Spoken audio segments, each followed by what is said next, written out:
Hey guys, it's Danny from TV Performance Products again. I'm here today to discuss some differences between suspension components and how I can help you with your car and make it go faster. Um, so I've been getting a lot of questions about the difference between sway bars and chassis braces. And this totally makes sense. Sway bars obviously are a front sway bar or a rear sway bar. And that ends in the suffix of bar. Chassis braces tend to end in the same suffix of bar with a strut bar or a traction bar. And so I can see where the differences start to become vague to people. And so I really wanted to kind of highlight the differences between the two components and how they both can help your vehicle and how they both interact with each other. So with me, I have the infamous TV Performance Products traction bar. This is for the Focus ST, the Focus RS, and the Mazda Speed 3. This particular brace mounts to the front A-arms and links the two sides together. It actually kind of swings out in front of the car where it mounts. And this area is very prone to chassis deflection. And so that chassis will actually start to kind of flex. And as it's starting to flex, minute amounts, but it's dramatic for the chassis. As it starts to flex, that causes torque steer and wheel hop. Which is obviously not a desirable effect. So by bolting this on, you effectively are reducing the amount of flex and therefore reducing the amount of torque steer and wheel hop.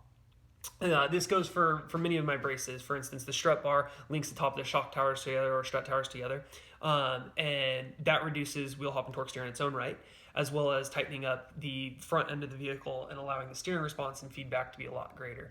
It also improves how the suspension works on a whole, which I'll get to in a second. And then the same thing with the rear arm bar. The rear arm bar reinforces the rear cross member of the vehicle and allows the sway bars and coilovers to work more efficiently, and it creates a pronounced impact on how the car handles. So every brace has its own little bonus benefits, but its overall goal is to increase the efficiency of the suspension system as a whole, and that includes the sway bars and the coilovers.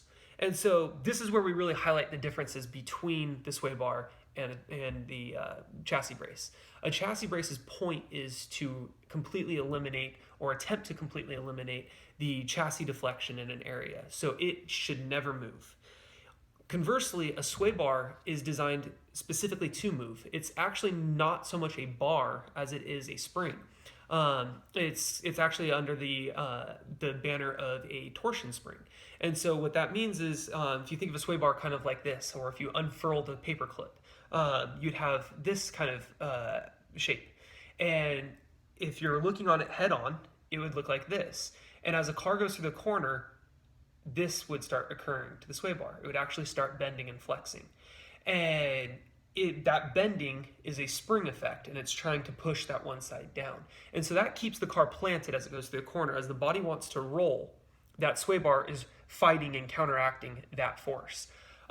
So sway bars are notorious for reducing body roll.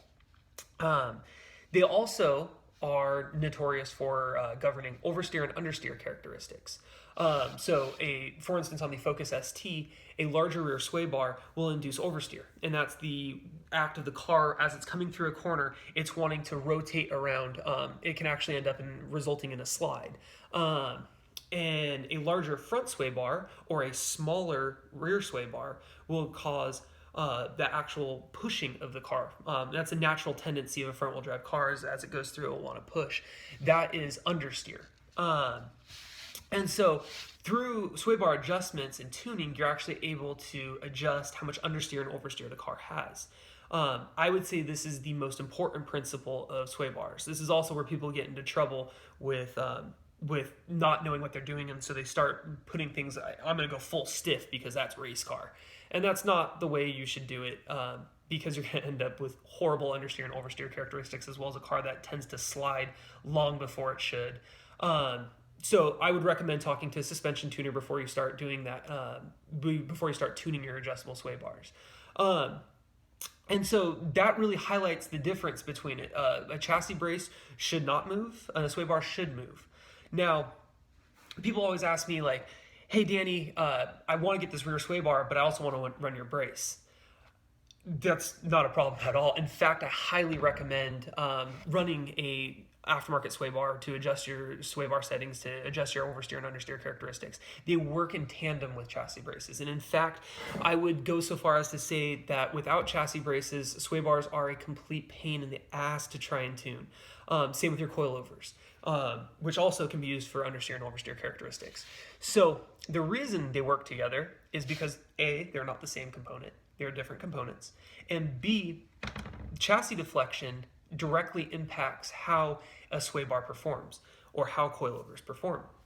So if you think about it, if you had a car made of cardboard going down the road with the best all-ins coilovers and the best, white line JBR sway bar on the back, and everything's going perfectly, but the chassis is all over the place because it's made of cardboard. And so you can't adjust or tune the suspension. The car won't handle well because the chassis is flexing too much. And so all of this great hardware and the moving components of the suspension are negated by the chassis flexing.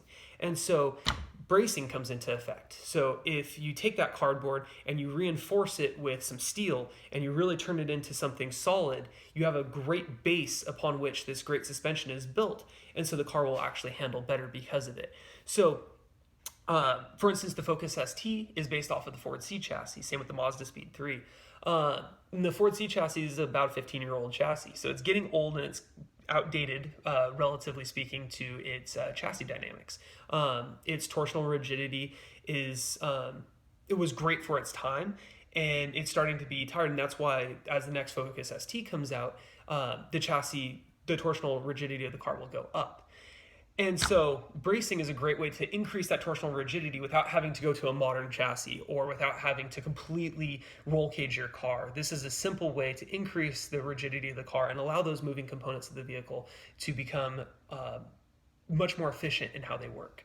So you can think of the chassis braces as the supporting mods for your moving components. So just like in tuning power, you wouldn't put stage 3 tune with E85 and all sorts of additional additives to the tune without having a solid hardware foundation.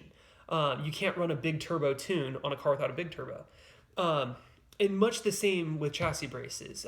Running the best suspension in the world will be really difficult to tune, and it will not perform to its greatest without having a chassis that is equally as built to the nines.